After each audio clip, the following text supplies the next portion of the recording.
Hi friends, flavour by Shiba ಚಾನೆಲ್ಗೆ ಸ್ವಾಗತ. ಇವತ್ತು ನೇಂದ್ರ ಬಾಳೆಹಣ್ಣಲ್ಲಿ ಜಾಮೂನ್ ಮಾಡಿ ತೋರಿಸ್ತಾ ಇದ್ದೀನಿ.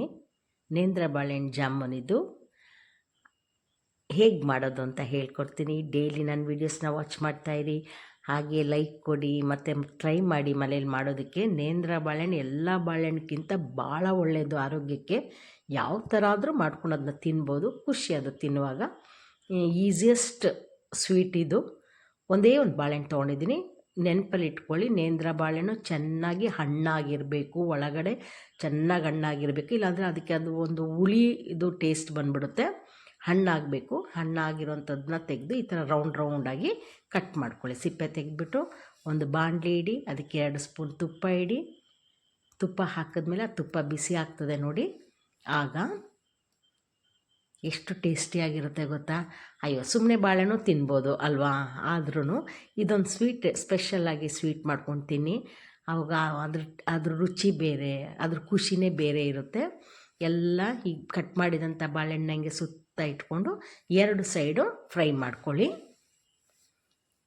ಎಲ್ಲ ಜೋಡಿಸ್ಕೊಳ್ಳಿ ನೋಡಿ. ಆ ತುಪ್ಪದಲ್ಲಿ ಇದು ಬಾಳೆಹಣ್ಣು ಫ್ರೈ ಆಗುವಾಗ ಒಂದೊಳ್ಳೆ ಸ್ಮೆಲ್ ಬರ್ತಾ ಇರುತ್ತೆ.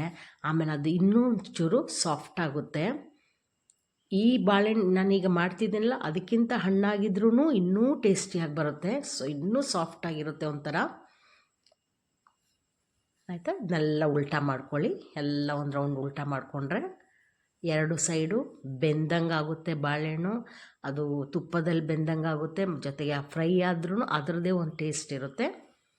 ಇದಿಷ್ಟು ಆಗಿ ಬರುವಾಗ 2 ಸೈಡನ್ನು ಫ್ರೈ ಮಾಡಿಬಿಟ್ಟು ಅದನ್ನು ಸಪ್ರೇಟು ತೆಗೆದಿಟ್ಕೊಳ್ಬೇಕು.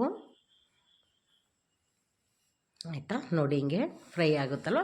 ಈಗ ಸ್ಟವ್ ಆಫ್ ಮಾಡಿಬಿಡಿ, ಅದನ್ನ ಪಕ್ಕಕ್ಕೆ ತೆಗೆದಿಟ್ಕೊಳ್ಳಿ. ಮತ್ತು ಅದೇ ಸ್ಟವಲ್ಲೇ ನಮಗೆ ಒಂದು ಬೌಲಲ್ಲಿ ಒಂದು ಸ್ವಲ್ಪ ನೀರು ಹಾಕೋಣ. ನಾನು ಒಂದು 3/4 ಲೋಟ ನೀರು ಹಾಕಿದ್ದೀನಿ. ಆ ನೀರು ಚೆನ್ನಾಗಿ ಕುದಿ ಬರಬೇಕು. ಕುದಿ ಬರುವಂಥ ಸಮಯದಲ್ಲಿ ಚೆನ್ನಾಗಿ ಕುದೀಲಿ ನೋಡಿ. ಈ ಥರ ಕುದಿಯುವಾಗ ನಾನು ಈ ಥರ 2 ಬೌಲ್ ಅದು ಸ್ಪೂನಲ್ಲಿ ಶುಗರ್ ಹಾಕ್ತಾಯಿದ್ದೀನಿ, ಸಕ್ಕರೆ ಹಾಕ್ತಾಯಿದ್ದೀನಿ. ಆಯಿತಾ, ಅದು ಮೆಲ್ಟ್ ಆಗ್ತದೆ. ಮೆಲ್ಟಾಗಿ ಚೆನ್ನಾಗಿ ಕುದೀಲಿ. ಹಾಗೇ ಅದ್ರ ಜೊತೆಗೆ ಸ್ವಲ್ಪ ಏಲಕ್ಕಿ ಪೌಡ್ರ್ ಹಾಕ್ತಾಯಿದ್ದೀನಿ. ಫ್ಲೇವರ್ಗೋಸ್ಕರ ಏಲಕ್ಕಿ ಪೌಡ್ರ್ ಹಾಕ್ತಿದ್ದೀನಿ. ಮತ್ತು ಒಂದು ಚಿಟಿಕೆ ಉಪ್ಪು ಹಾಕ್ಕೊಳ್ತಿದ್ದೀನಿ.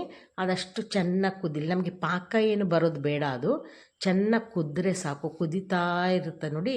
ಆ ಕುದೀತಾ ಇರೋ ಟೈಮಲ್ಲೇ ನಮಗೆ ಈ ಬಾಳೆಹಣ್ಣ ಹಾಕ್ಕೊಡ್ಬೇಕು ನೋಡಿ. ಹಿಂಗೆ ಕುದೀತಾ ಇರುತ್ತಲ್ವ, ಈಗ ನಾವು ಫ್ರೈ ಮಾಡಿ ಇಟ್ಕೊಂಡಿದ್ವಲ್ಲ ಬಾಳೆಹಣ್ಣು, ಅದು ಆ ತುಪ್ಪ ಸಮೇತನೇ ಹಾಕಿ ಹಾಗೇ 1-2 ನಿಮಿಷ ಕುದೀಲಿ. ಇದರಲ್ಲೇ ಕುದೀಲಿ. ಆಮೇಲೆ ಅದನ್ನು ತೆಗೆದು ಸ್ಟವ್ ಆಫ್ ಮಾಡಿಬಿಟ್ಟು ಪಕ್ಕಕ್ಕೆ ತೆಗೆದಿಟ್ಟು ಒಂದು 2 hours ಅದನ್ನು ಮಾತಾಡ್ಸೋಕ್ಕೆ ಹೋಗಬೇಡಿ, ಹಾಗೇ ಇರಲಿ. ಹಾಗೆ ಇದ್ದಾದಮೇಲೆ ಅದು ಚೆನ್ನಾಗಿ ಅದ್ರದ್ದು ಸಕ್ಕರೆ ಜ್ಯೂಸೆಲ್ಲ ಹಿಡ್ದಿರುತ್ತೆ. ಆ ತುಪ್ಪದ್ದು ಸ್ಮೆಲ್ಲು, ಫ್ರೈ ಆಗಿರೋದು ನೋಡಿ. ಫ್ರೈ ಆಗಿರೋದು ಎಷ್ಟು ಚೆನ್ನಾಗಿ ಜ್ಯೂಸ್ಗೆ ಅದು ಹೆಂಗೆ ಇದಾಗಿದೆ ನೋಡಿ. ಈಗ ಸ್ಪೂನಲ್ಲಿ ಬಾಳೆಹಣ್ಣ ಕಟ್ ಮಾಡಿಕೊಂಡು ಆ ಜ್ಯೂಸ್ ಜೊತೆ ತಿಂತಾಯಿದ್ರೆ ಬನಾನಾ ಜಾಮೂನು ತುಂಬ ಚೆನ್ನಾಗಿರುತ್ತೆ. ನೆಕ್ಸ್ಟ್ ವೀಡಿಯೋದಲ್ಲಿ ಮೀಟ್ ಮಾಡೋಣ. ಬಾಯ್.